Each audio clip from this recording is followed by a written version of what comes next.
ನೋಡಿ, ಬಿಜೆಪಿ ರಾಜ್ಯಾಧ್ಯಕ್ಷ ಪಟ್ಟದ ಫೈಟ್ ಈ ರೀತಿಯ ಕ್ಲೈಮ್ಯಾಕ್ಸ್ ಅನ್ನ ಪಡಿಬಹುದು ಅಂತ ಎಷ್ಟು ಜನ ಅಂದಾಜಿಸಿದ್ರೋ ಗೊತ್ತಿಲ್ಲ. ಆದ್ರೆ ಅಂತದೊಂದು ಕ್ಲೈಮ್ಯಾಕ್ಸ್ ನ ಈಗ ಪಡಿತಾ ಇದೆ. ಒಂದ್ ಕಡೆ BY ವಿಜಯೇಂದ್ರ ರಾಜ್ಯಾಧ್ಯಕ್ಷರಾಗಿರುವಂತರು, ಅವರ ವಿರುದ್ಧ ಒಬ್ಬೊಬ್ಬರೇ ಎದ್ದು ನಿಂತರು. ನೀವು ನೋಡಿದ್ರಿ, ಬಸನಗೌಡ ಪಾಟೀಲ್ ಯತ್ನಾಳ್, ಅರವಿಂದ ಲಿಂಬಾವಳಿ, ರಮೇಶ್ ಜಾರಕಿಹೊಳಿ, ಕುಮಾರ್ ಬಂಗಾರಪ್ಪ ಅವರೆಲ್ಲ ಒಂದು ಟೀಮೇ ಮಾಡ್ಕೊಂಡ್ರು. ಅದರ ಬೆನ್ನಿಗೆ ಶ್ರೀರಾಮುಲು ಸಿಡಿದಿದ್ರು, ಅದಾದ ನಂತರ ಸುಧಾಕರ್ ಸಿಡಿದಿದ್ರು. ಹೀಗೆ ಒಬ್ಬರ ಹಿಂದೆ ಒಬ್ರು ಎಲ್ಲ ಸೀನಿಯರ್ಸೇ ವಿಜೇಂದ್ರ ವಿರುದ್ಧ ತಮ್ಮ ಅಸಮಾಧಾನವನ್ನ ನಿರಂತರವಾಗಿ ವ್ಯಕ್ತಪಡಿಸ್ತಾ ಇದ್ದಾರೆ. ಇದರ ನಡುವೆ ಹಾಗಾದ್ರೆ ರಾಜ್ಯಾಧ್ಯಕ್ಷ ಸ್ಥಾನವನ್ನ ವಿಜೇಂದ್ರ ಉಳಿಸ್ಕೊಳ್ತಾರಾ ಇಲ್ವಾ, ಏನಾಗುತ್ತೆ ಅನ್ನುವಂಥ ಪ್ರಶ್ನೆ ಇತ್ತು. ಈ ಕಡೆ ಯತ್ನಾಳ್ ನಾನೇ ವಿಜೇಂದ್ರ ವಿರುದ್ಧ ಕ್ಯಾಂಡಿಡೇಟ್ ಅಂತ ಹೇಳ್ಕೊಂಡು ಹೊರಟರು. ಸೊ ಹಾಗಾದ್ರೆ ಏನಾಗುತ್ತೆ ಅನ್ನುವಂಥ ಪ್ರಶ್ನೆ ಇತ್ತು. ಈಗ ಉತ್ತರ ಸಿಕ್ಕಿದೆ, ಕ್ಲೈಮ್ಯಾಕ್ಸ್ ಹಂತಕ್ಕೆ ಬಂದಿದೆ. ಏನು ಕ್ಲೈಮ್ಯಾಕ್ಸ್? ಆ ಎಲ್ಲ ವಿವರವನ್ನ ಕೊಡೋ ಸಲುವಾಗಿ ನಾನು ಬಂದಿದ್ದೇನೆ. ಆತ್ಮೀಯರೇ, ವಾರ್ತೆ ವಿಶೇಷ ಕಾರ್ಯಕ್ರಮಕ್ಕೆ ಸ್ವಾಗತ. ನಾನು ವೀರೇಂದ್ರ ಉಪ್ಪುಂದ. ನೋಡಿ, ಸಹಜವಾಗಿ ಬಿಜೆಪಿ ರಾಜ್ಯಾಧ್ಯಕ್ಷ ಪಟ್ಟದ ಫೈಟ್ ಇದೆಯಲ್ಲ, ಬಿಜೆಪಿಯ ಆಂತರಿಕ ಕಲಹವನ್ನ ಬಯಲಿಗೆ ಬೀದಿಗೆ ತಂದು ನಿಲ್ಲಿಸ್ತು. ರಾಷ್ಟ್ರೀಯ ನಾಯಕರು ಬಂದ್ರು, ಉಸ್ತುವಾರಿ ಬಂದ್ರು, ಎಲ್ಲ ಬಂದ್ರು, ಏನು ಪ್ರಯೋಜನ ಆಗಲಿಲ್ಲ. ಅಟ್ಲೀಸ್ಟ್ ಕಾಂಗ್ರೆಸ್ ಅಲ್ಲಿ ಖರ್ಗೆ ಅವ್ರು ಹೇಳಿದ ಮೇಲೆ ಕೆಲವರಾದ್ರೂ ಬಾಯಿಗೆ ಬೀಗ ಹಾಕೊಂಡ್ರು. ಆದ್ರೆ ಬಿಜೆಪಿಯಲ್ಲಿ ಅದ್ ನಿಯಂತ್ರಣಕ್ಕೆ ಬರಲೇ ಇಲ್ಲ. ಈಗಲೂ ಮಾತನಾಡ್ತಾ ಇದ್ದಾರೆ, ನೀವು ನೋಡ್ತಾ ಇದ್ದೀರಿ. ಸುಧಾಕರ್ ಹೆಂಗ್ ಮಾತನಾಡಿದ್ರು, SR ವಿಶ್ವನಾಥ್ ಹೆಂಗ್ ಮಾತಾಡಿದ್ರು, ಪ್ರೀತಮ್ ಗೌಡ ಹೆಂಗ್ ಟಾಂಗ್ ಕೊಟ್ರು, ನೀವೆಲ್ಲ ಅಬ್ಸರ್ವ್ ಮಾಡ್ತಾ ಇದ್ದೀರಿ.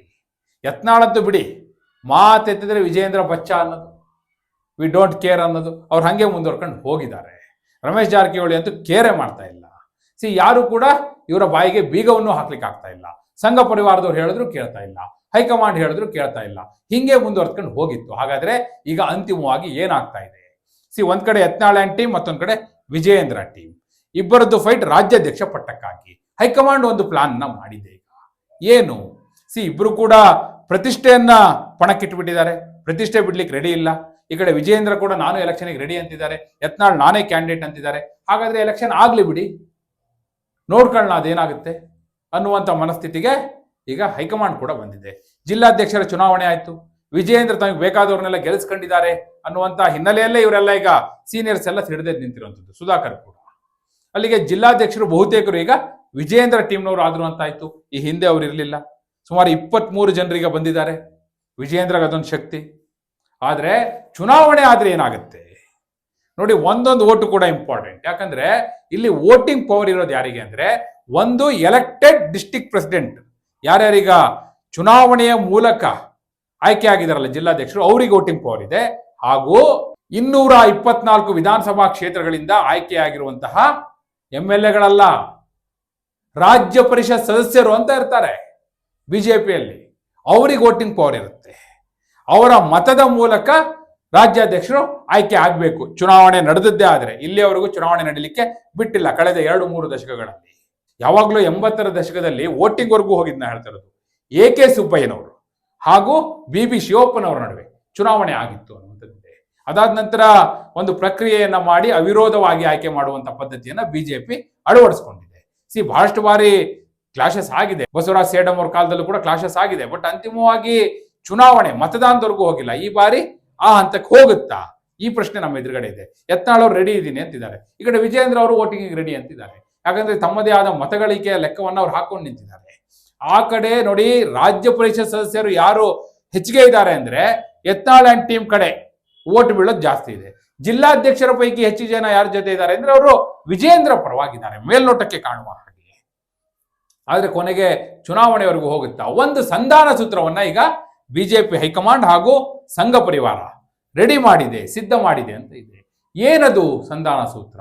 ಸಂಧಾನ ಸೂತ್ರ ಏನಂದ್ರೆ ನೋಡಿ, ಒಂದ್ ವೇಳೆ ಯತ್ನಾಳ್ ಟೀಮ್ನವರು ಅಥವಾ ಯತ್ನಾಳೆ ರಾಜ್ಯಾಧ್ಯಕ್ಷರಾದ್ರು ಅನ್ಕೊಳ್ಳ, ಆಗ ವಿಜಯೇಂದ್ರ ತಂಡದವರು ಜಿಲ್ಲಾಧ್ಯಕ್ಷರಾಗಿಯೂ, ಕೋರ್ ಕಮಿಟಿ ಸದಸ್ಯರಾಗಿಯೂ ಹಾಗೂ ಪದಾಧಿಕಾರಿಗಳಾಗಿಯೂ ಇರೋದು. ಇಲ್ಲಪ್ಪ, ವಿಜಯೇಂದ್ರ ಅವರೇ ರಾಜ್ಯಾಧ್ಯಕ್ಷರಾದ್ರು ಅನ್ಕೊಳ್ಳ, ಆಗ ಯತ್ನಾಳ್ ಟೀಮ್ನವರು ಪದಾಧಿಕಾರಿಗಳಾಗಿಯೂ, ಕೋರ್ ಕಮಿಟಿ ಸದಸ್ಯರಾಗಿಯೂ, ಹಾಗೆ ಬೇರೆ ಬೇರೆ ಸ್ಥಾನಮಾನಗಳಲ್ಲಿ ಅವರು ಇರೋದು ಅನ್ನುವಂಥದ್ದು ಈಗ ಇರೋದು.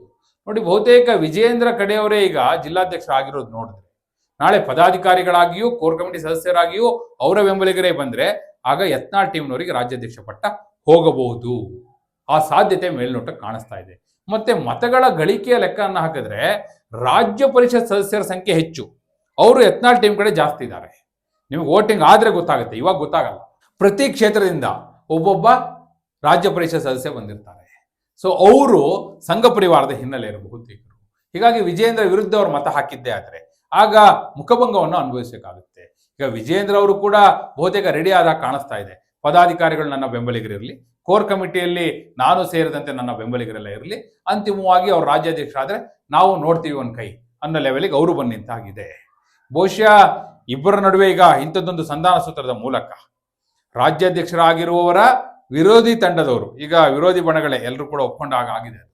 ಸೊ ಅವರು ಪದಾಧಿಕಾರಿಗಳಾಗಿಯೂ ಕೋರ್ ಕಮಿಟಿ ಸದಸ್ಯರಾಗಿಯೂ ಇರೋದು ಆಯಕಟ್ಟಿನ ಸ್ಥಾನಗಳಲ್ಲಿ. ಈ ರೀತಿಯ ಒಂದು ಸಂಧಾನ ಸೂತ್ರ ಈಗ ರೆಡಿ ಆಗಿದೆ. ಬಹುತೇಕ ಯತ್ನಾಳ್ ಟೀಮ್ ಅವರು ರಾಜ್ಯಾಧ್ಯಕ್ಷ ಆದ್ರೆ ವಿಜೇಂದ್ರ ಟೀಮ್ ಅವರು ಆಯಕಟ್ಟಿನ ಸ್ಥಾನಗಳಿಗೆ ಬರುವಂತ ಸಾಧ್ಯತೆ ಇದೆ. ಅಲ್ಲ, ಮತ್ತೊಂದು ಪ್ರಶ್ನೆ ಬರುತ್ತೆ, ವಿಜೇಂದ್ರ ಯಾಕೆ ಈ ಸಂಧಾನ ಸೂತ್ರವನ್ನು ಒಪ್ಕೋಬೇಕು ರಾಜ್ಯಾಧ್ಯಕ್ಷ ಸ್ಥಾನ ಕಳ್ಕೊಳ್ಳೋದಾದ್ರೆ ಅನ್ನೋದು ಬರುತ್ತೆ. You are right. ಆದ್ರೆ ಎಲ್ಲ ಹಿರಿಯರು ಎದ್ದು ನಿಂತಿರುವಾಗ, ಬಸನಗೌಡ ಪಾಟೀಲ್ ಯತ್ನಾಳ್, ಅರವಿಂದ ಲಿಂಬಾವಳಿ, ಬಿ.ಪಿ. ಹರೀಶ್, ಹಾಗೆ ಈ ಕಡೆ ಈಗ ಸುಧಾಕರ್ ಕೂಡ ಎದ್ದು ನಿಂತಿದ್ದಾರೆ, ಆ ಕಡೆ ಶ್ರೀರಾಮುಲು, ಹೈಕಮಾಂಡ್ ಕೂಡ ಕರೆದು ಯಾಕೆ ಎಲ್ಲರನ್ನ ಎದುರು ಹಾಕೊಂಡು ನೀವು ಆ ಸ್ಥಾನದಲ್ಲಿ ಕೂರ್ತೀರಿ, ನೀವು ಹಿಡಿತ ನಿಮ್ಮ ಕೈಯಲ್ಲಿರಲಿ, ಅವ್ರು ಯಾರಾದ್ರೂ ರಾಜ್ಯಾಧ್ಯಕ್ಷ ಸ್ಥಾನದಲ್ಲಿ ಕೂರ್ಲಿ, ನೀವು ನಿಯಂತ್ರಣ ಮಾಡ್ಬೋದಲ್ಲ ಅಂತ ಹೇಳಿದ್ರಿಂದ ಇದನ್ನ ಒಪ್ಕೊಳ್ಳುವಂತ ಸಾಧ್ಯತೆ ಇದೆ ಅನ್ನುವಂಥದ್ದು ಮೇಲ್ನೋಟ ಕಾಣಿಸ್ತಾ ಇರೋದು.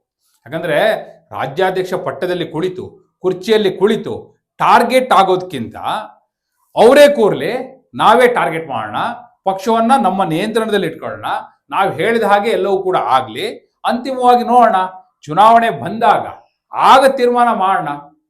ಚುನಾವಣೆ ಗೆದ್ದ ನಂತರ ಅಲ್ವಾ ಮುಖ್ಯಮಂತ್ರಿ ಪಟ್ಟದ ಪ್ರಶ್ನೆ, ಇವಾಗೇನಿಲ್ವಲ್ಲ, ಆಗ ನೋಡ್ಕೊಳ್ಳೋಣ, ಈಗ ಕೋರ್ ಕಮಿಟಿಯಲ್ಲಿ ಕೂತ್ಕೊಳ್ಳೋಣ ಅನ್ನುವ ಲೆಕ್ಕಾಚಾರಕ್ಕೆ ಬಂದಿರುವ ಹಾಗೆ ಕಾಣಿಸ್ತಾ ಇದೆ. ಯತ್ನಾಳ್ ಟೀಮಿಗೆ ಬೇರೆ ಏನೂ ಇಲ್ಲ. ಅವ್ರಿಗೇನು, ವಿಜಯೇಂದ್ರ ರಾಜ್ಯಾಧ್ಯಕ್ಷ ಪಟ್ಟದಿಂದ ಕೆಳಗಿಡಬೇಕು ಅಷ್ಟೇ ಅವ್ರದ್ದು 1 ಪಾಯಿಂಟ್ ಅಜೆಂಡಾ.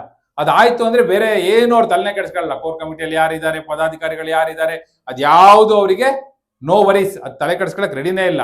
ಅವ್ರದ್ದಿರೋದು ಒಂದೇ ಪಾಯಿಂಟ್, 1 ಪಾಯಿಂಟ್ ಅಜೆಂಡಾ.